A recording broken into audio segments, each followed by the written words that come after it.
नमस्कार, मैं रवीश कुमार। ईरान के सुप्रीम लीडर रहबर मुअज्जम सैयद अली हुसैनी खामेनेई की तकरीर शिया समुदाय ही नहीं, मुस्लिम जगत के सभी फिरकों और मुल्कों में गूंज रही होगी। इस तकरीर के जरिए चारों तरफ से जंग के हालात से घिरे ईरान ने अमेरिका को भी खुलकर ललकारा है और इसराइल को फिर से चुनौती दी है कि दोबारा हमला हो सकता है। खामेनेई ने कहा कि सभी इस्लामिक देशों को एकजुट हो जाना चाहिए क्योंकि हमारा दुश्मन एक ही है और वो इसराइल है। अफगानिस्तान से लेकर यमन तक और ईरान से लेकर गजा तक और लेबनान तक इसराइल ही हमारा दुश्मन है। इसराइल मुसलमानों को बांट रहा है, लेकिन उससे लड़ने के लिए सभी को एक साथ आगे आना होगा। खामेनेई ने कहा कि इसराइल हमास या हिजबुल्लाह से सामने से नहीं लड़ सका, इसलिए बम गिरा रहा है, नागरिकों को मार रहा है और हत्याएं कर रहा है।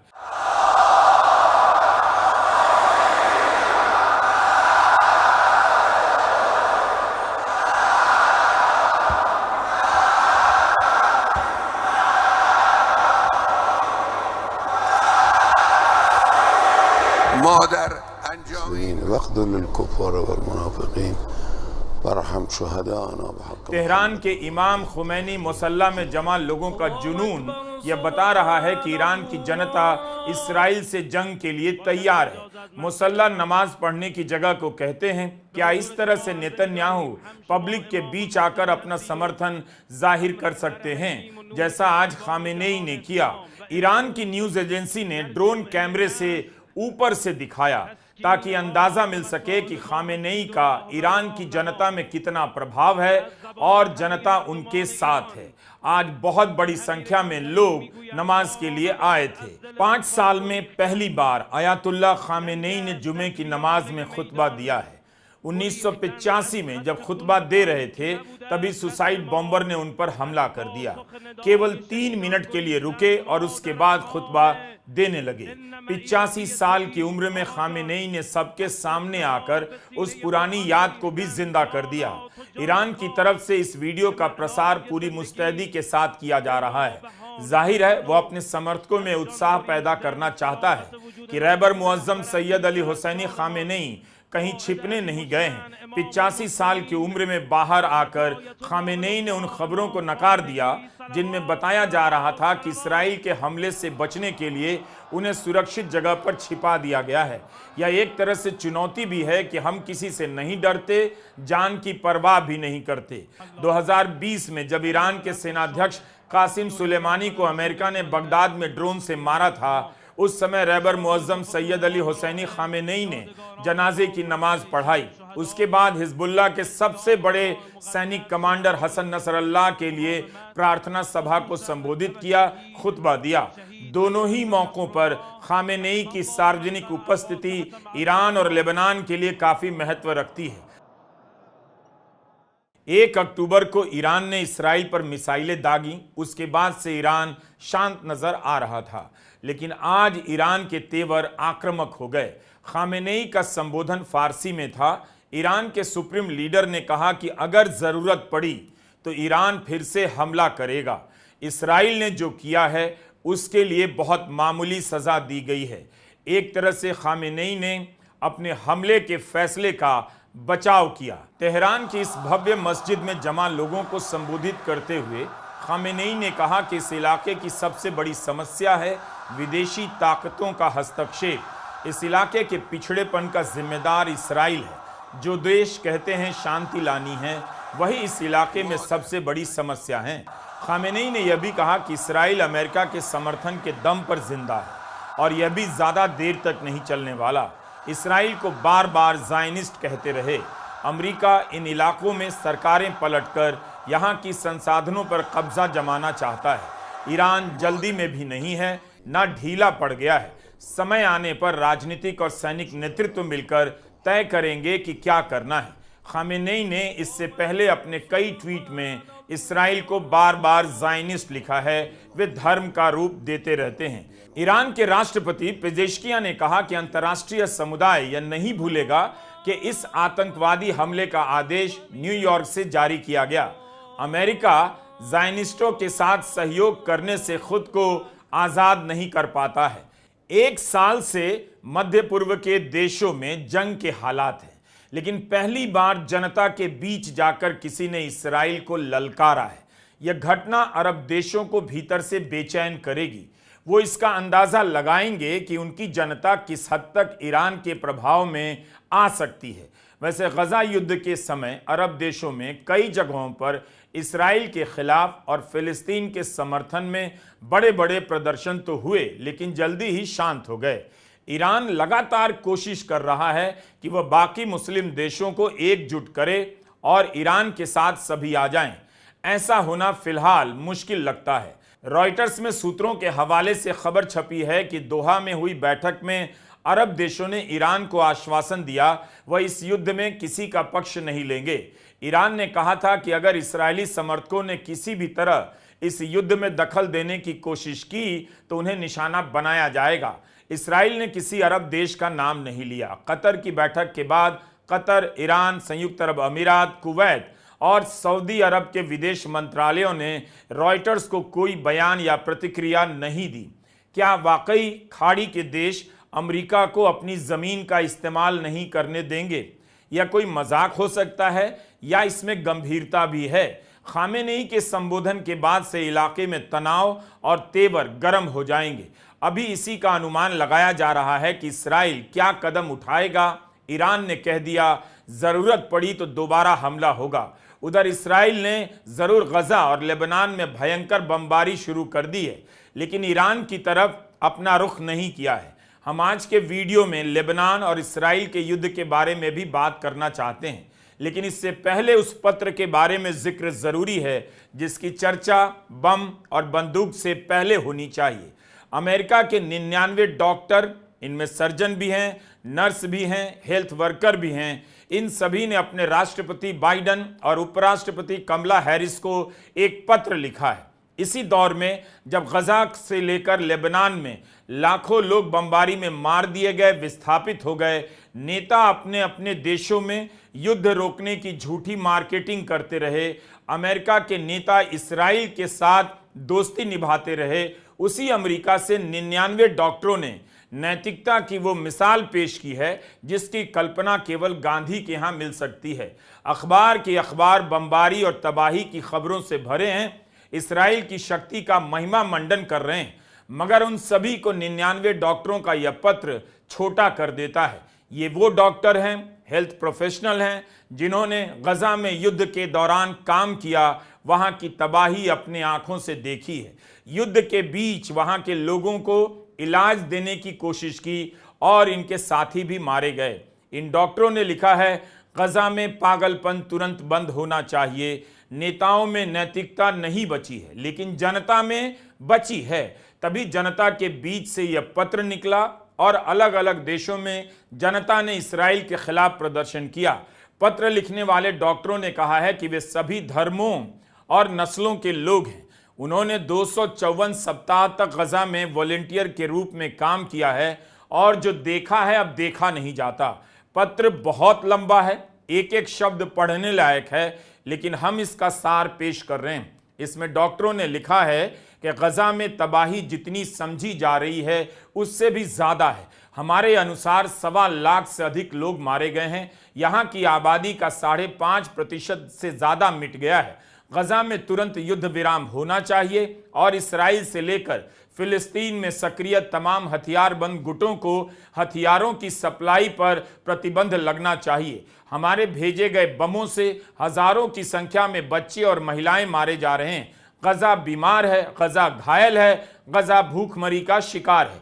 यहाँ तक कि हमें किसी चीज की दिक्कत नहीं थी, मगर हम सभी का भी वजन कम हो गया। माओ के स्तन सूख गए हैं, नवजात बिना दूध के दम तोड़ रहे हैं। हमने हर दिन बच्चों को मरते देखा है। हमने गजा में कुपोषण से सूख चुकी माओ को अपने बच्चों को जहरीले पानी में दूध मिलाकर देते हुए देखा है। हम कभी यह बात नहीं भूल सकते कि दुनिया ने इन बेकसूर औरतों और बच्चों को इस तरह छोड़ दिया।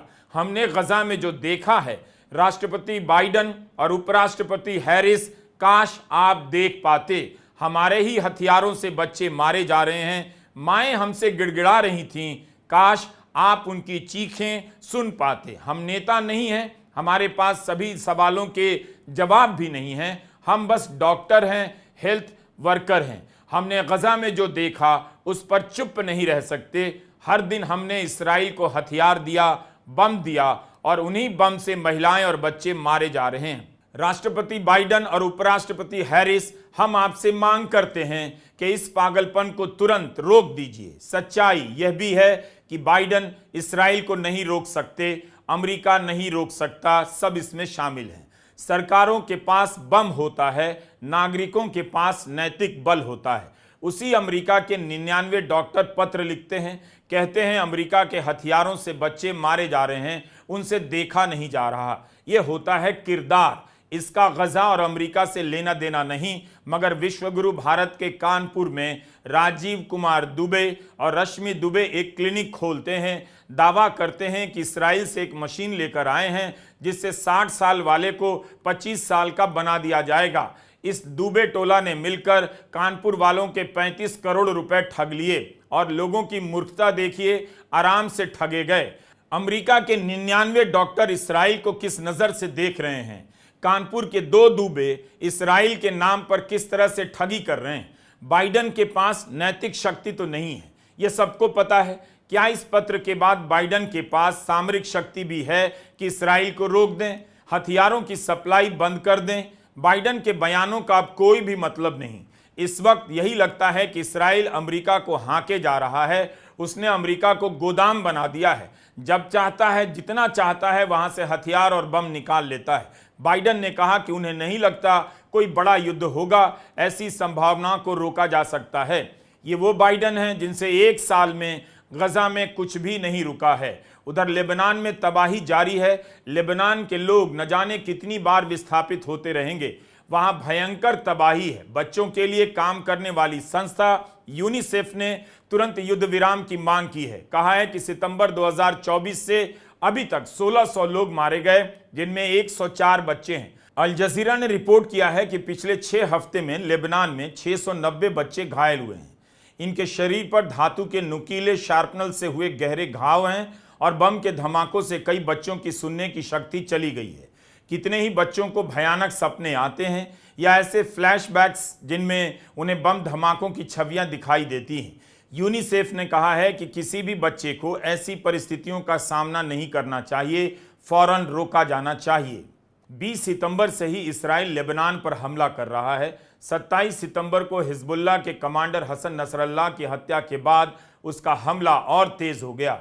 बमबारी किए जा रहा है। लेबनान को जानने वाले सोशल मीडिया में लिख रहे हैं कि रात के वक्त ऐसा कोई घर नहीं जो धमाकों से नहीं कांपता हो। इस्राइल भी लेबनान की तरफ से जवाबी हमले का दावा कर रहा है। ईरान को उकसाने के लिए लेबनान को निशाना बनाया जा रहा है। जब ईरान ने जवाब दे दिया, उसके बाद इस्राइल और बेलगाम हो चुका है। मीडिया में यह भी खबर चल रही है कि इस्राइल ने हिजबुल्लाह के नए चीफ को भी मार दिया, मगर किसी ने अभी तक इसकी पुष्टि नहीं की है। यह भी खबर है कि ईरान के विदेश मंत्री लेबनान गए हैं। मीडिया रिपोर्ट का बहुत बुरा हाल है, बहुत ध्यान से खबरें पढ़नी चाहिए। CNN लिख रहा है कि लेबनान पर इस्राइल का हवाई अभियान चल रहा है। हमले को कैंपेन लिख रहा है अंग्रेजी में। आक्रमण और युद्ध या अतिक्रमण जैसे शब्द गायब कर दिए गए हैं। अगर इतनी बारीक नजर नहीं रखेंगे तो यह मीडिया आपको कानपुर के दुबे की तरह बुढ़ापे को जवानी में बदलने के नाम पर सारी संपत्ति ठग ले जाएगा आपसे। उसी से जानकारी भी लेनी है इस मीडिया से, लेकिन बहुत संभल कर। मीडिया रिपोर्ट के अनुसार अभी तक लेबनान में 1300 से अधिक लोग मारे जा चुके हैं, 10 लाख से ज्यादा विस्थापित हुए हैं। फाइनेंशियल टाइम्स ने अपने विश्लेषण में कहा है कि 3000 से अधिक इमारतें नेस्तानाबूद कर दी गई हैं, और संख्या इससे भी ज्यादा हो सकती है। किसी को पता नहीं तबाही की वास्तविक तस्वीर क्या है और मरने वालों की सही संख्या क्या है। बस रात होते ही लेबनान पर बमों की बारिश शुरू हो जाती है। जानकारों का कहना है कि इस्राइल जिस पैमाने पर लेबनान के ऊपर बमबारी कर रहा है वह गजा पर की गई बमबारी के समान ही है, यानी यहां भी सैकड़ों हजारों टन बम गिराए जा रहे हैं। नेतन्याहू ने 1 साल पहले कहा था लेबनान की हालत गजा की तरह कर देंगे। विश्व स्वास्थ्य संगठन ने कहा है कि लेबनान की हालत ऐसी हो गई है कि वहां पर उनका संगठन भी स्वास्थ्य सेवाएं नहीं पहुंचा सकता। 3 अक्टूबर की रात लेबनान की संसद से लगे अस्पताल पर बम गिरा दिया गया, जिसमें कई स्वास्थ्य कर्मी मारे गए हैं। यह सारा पैटर्न गजा से मिलता है। वहां भी अस्पतालों को निशाना बनाया गया और लेबनान में भी यही हो रहा है। जाहिर है हथियारों की सप्लाई अमेरिका से आ रही है और उसके सहयोग से इस इलाके में बेतहाशा बमबारी हो रही है। लाखों लोगों का जीवन तबाह हो रहा है। नेतन्याहू को मनाने की अमेरिका की दिखावे की हर कोशिश अब नौटंकी भी नहीं लगती। उसकी चिंता में लेबनान में मारे जा रहे लोग हैं भी नहीं। हम सभी के लिए लेबनान और बेरूत का इलाका अनजान भी है। इसलिए इस नक्शे को एक बार देखिए। नक्शे पर लेबनान एक बेतरतीब हवाई पट्टी की तरह दिखता है। इसका एक इलाका भूमध्य सागर से लगा है, जिसके किनारे बेरूत और त्रिपोली है। बेरूत में शिया, सुन्नी, ईसाई तीनों समुदाय के लोग रहते हैं। मिलीजुली रिहाइश भी है और अलग अलग बस्तियां भी। इसराइल शिया बहुल इलाकों को टारगेट कर रहा है। भूमध्य सागर के किनारे का इलाका खेती के लिए उर्वर माना जाता है, जहां अंगूर की खेती खूब होती है। यहां भी हमला हो रहा है, लेकिन फिलहाल शहरों और गांवों की घनी आबादी तक ही केंद्रित लगता है। याद रखना चाहिए कि गजा को तबाह करते वक्त इसराइल ने वहां की कृषि अर्थव्यवस्था की जान जैतून के पेड़ों को नहीं छोड़ा। लाखों जैतून के पेड़ों को तबाह कर दिया। लेबनान में शिया बेरूत के दक्षिणी हिस्सों के अलावा वक्का वैली और दक्षिणी लेबनान में रहते हैं। लेबनान का दक्षिणी इलाका भी समंदर से लगा हुआ है। यहीं पर है संयुक्त राष्ट्र का बनाया हुआ बफर जोन, जहां किसी की सेना नहीं। इसे दक्षिणी उत्तरी लेबनान का इलाका कहते हैं। यहां कभी 34 दिनों तक लंबा युद्ध चला था। आपको इसके बगल में गोलन हाइट्स दिख रहा है। सीरिया इस पर अपना अधिकार जताता है। संयुक्त राष्ट्र भी यही मानता है। लेकिन 2019 में अमेरिका के तत्कालीन राष्ट्रपति डोनाल्ड ट्रंप ने साइन कर दिया कि यह इलाका इसराइल का है। तब इसराइल में चुनाव होने वाले थे और नेतन्याहू ने इसे अपनी कामयाबी के रूप में भुना लिया। इस समय इसराइल दक्षिण बेरूत के शहरी इलाकों के साथ साथ वक्का वैली के गांवों पर भी हमला कर रहा है। इस इलाके में एक नदी है लितानी। यहां इस समय हिजबुल्लाह की मौजूदगी का इसराइल विरोध कर रहा है। बार बार कहता है हिजबुल्लाह लितानी से हट जाए, उत्तर की ओर चला जाए, क्योंकि यह ऊंचाई का इलाका है जहां से हिजबुल्लाह के लिए इसराइल पर हमला करने में बढ़त मिल जाती है। संयुक्त राष्ट्र की परवाह करते हुए हिजबुल्लाह इस इलाके से अभी तक दूर था, लेकिन गजा पर हमले के बाद यहां से इसराइल पर निशाना साधने लगा। इस नक्शे से आपको अंदाजा हो जाना चाहिए कि जिस जमीन पर लड़ाई हो रही है उसके इलाके कैसे हैं। बेरूत के अलावा बेक्का घाटी में भारी तबाही मचाई गई है। पिछले 4 दिनों से Israeli ground army, specially Golani brigade और उसके अंदर उसके साथ और जो कुछ रिजर्व्स हैं, वो ग्राउंड इन्वेजन की कोशिश सदर्न लेबनान में कर रहे हैं। यानी वो कोशिश ये कर रहे हैं कि सदर्न लेबनान के जो बॉर्डर से सटे हुए इलाके हैं इसराइल के साथ, उसमें एंटर करके वहाँ जो हिजबुल्लाह के फाइटर हैं या उनकी इंफ्रास्ट्रक्चर है, उस इंफ्रास्ट्रक्चर को हटाया जाए और हिजबुल्लाह के फाइटर्स को पुश किया जाए फर्दर नॉर्थ की तरफ। हालांकि वो ग्राउंड इन्वेजन में चूंकि अनलाइक एयर पावर, यहाँ पैरिटी थोड़ी ज़्यादा है एयर पावर में, तो कंप्लीट सुप्रीमेसी है इसराइल की। यहाँ चूंकि पैरिटी रिलेटिवली ज़्यादा है, तो वो फोरे सक्सेसफुल नहीं हो पा रहा है 4 दिनों से। इस कारण से और हमले बेरूत पे हो रहे हैं और लीडर्स को मारने की कोशिश हो रही है। लेकिन ग्राउंड पे एक जिसको कहते हैं पुश, वो अभी सक्सेसफुल नहीं है। इनफैक्ट काफ़ी इनके जो एलीट बटालियंस हैं उनके काफ़ी फाइटर्स परसों भी मारे गए हैं और कल भी बड़ी तादाद में मारे गए हैं।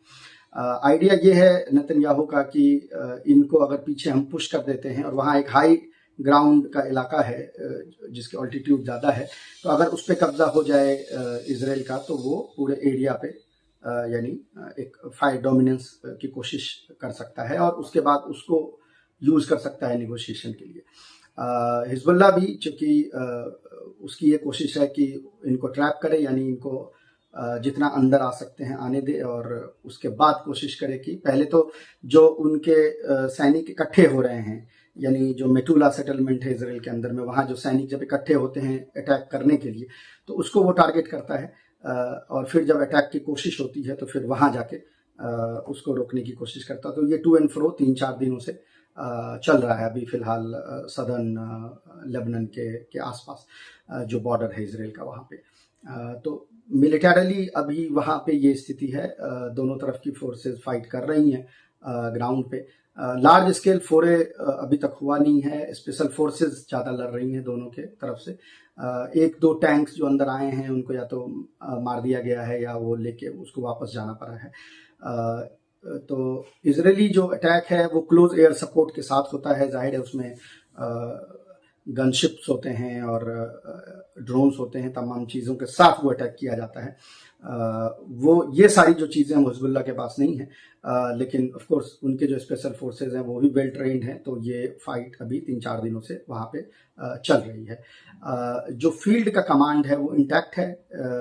बड़े लीडर्स जो मारे गए हैं उसका इम्पैक्ट एटलीस्ट फील्ड पे अभी नहीं दिख रहा है।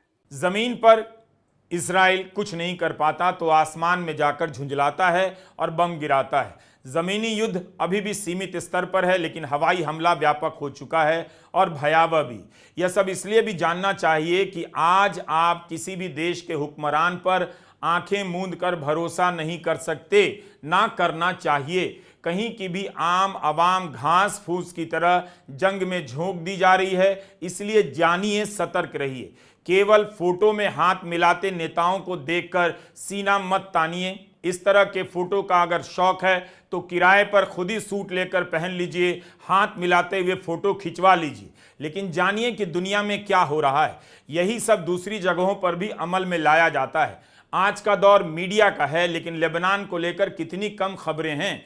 तबाही की सही और पूरी तस्वीर कहीं नहीं मिलती। इसराइल ने दावा किया है कि बेरूत में हिजबुल्लाह के खुफिया और संचार विभाग को नेस्तानाबूद कर दिया गया है, लेकिन इसकी पुष्टि नहीं हुई है। इसराइल ने ईरान पर हमला नहीं किया, लेकिन गजा और लेबनान की तरफ बमबारी तेज कर दी। गजा में युद्ध विराम की कोशिशें तो कब की लापता हो चुकी हैं। अब लेबनान में क्या ही कोई उम्मीद करे। सारी गतिविधियां ईरान को लेकर हो रही हैं। लेबनान में शांति हो, हमला रुके, इसकी बेचैनी कम दिखाई देती।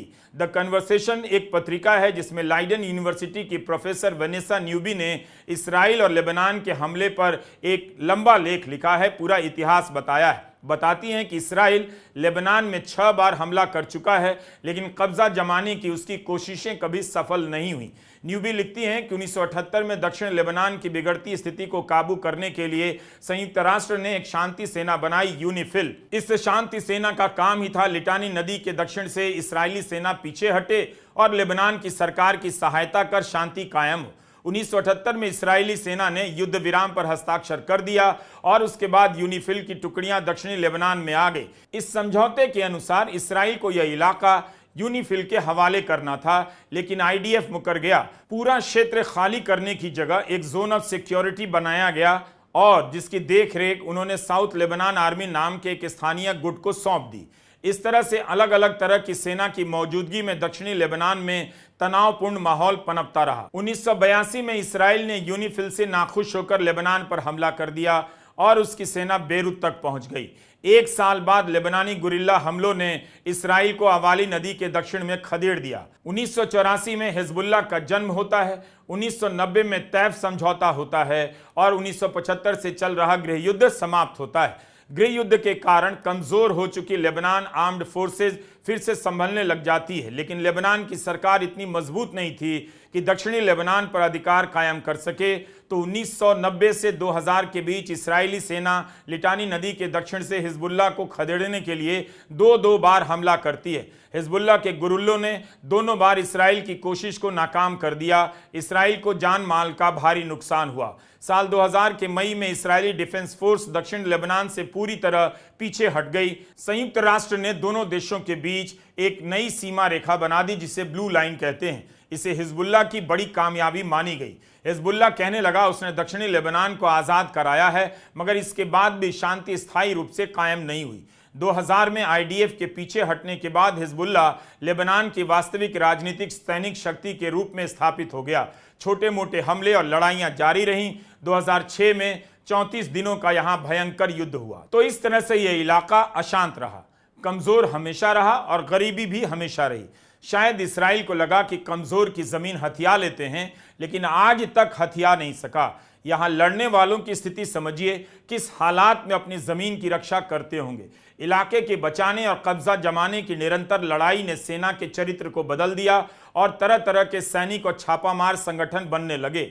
2006 में भी इसराइल ने लेबनान के इलाकों और इमारतों को तबाह किया था। लाखों लोग तब भी विस्थापित हुए थे।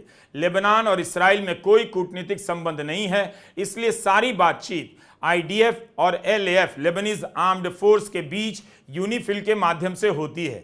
लेबनान के साथ कोई खड़ा नजर नहीं आता, ईरान के अलावा। ईरान से निकली इस तस्वीर पर प्रतिक्रियाओं का इंतजार है। कुछ दिनों में ही साफ होगा कि इसके जवाब में युद्ध भयंकर होगा या शांति रहेगी। लखनऊ में भी शिया धर्मगुरु ने ऐसी ही तकरीर दी। आसिफी मस्जिद के मौलाना कल्बे जवाद ने कहा कि भारत का मीडिया हिजबुल्लाह को आतंकी कहता है, जबकि हिजबुल्लाह ने आइसिस और दाएश जैसे आतंकी संगठनों से जंग की है। खामेनेई के संबोधन का विश्लेषण लंबे समय तक चलेगा। सवाल है कि क्या खामेनेई की यह तकरीर मुस्लिम देशों को शिया और सुन्नी के खांचे से अलग कर पाएगी? इसराइल से लड़ने के लिए एकजुट हो पाएंगे? धार्मिक भावुकता अलग होती है, लेकिन कूटनीतिक रिश्तों की जाल में फंसी दुनिया में ऐसा होना फिलहाल मुमकिन नहीं लगता। एक साल से गजा पर जिस तरह से हमला है, जिसका ब्यौरा अमेरिका के 99 डॉक्टरों ने अपने राष्ट्रपति को दिया है, क्या उसकी जानकारी कतर से लेकर सऊदी अरब को नहीं है? इसी आईने में देखिए तो पता चल जाएगा कि खामेनेई की अपील के बाद अरब देशों पर क्या असर होगा। नमस्कार, मैं रवीश कुमार।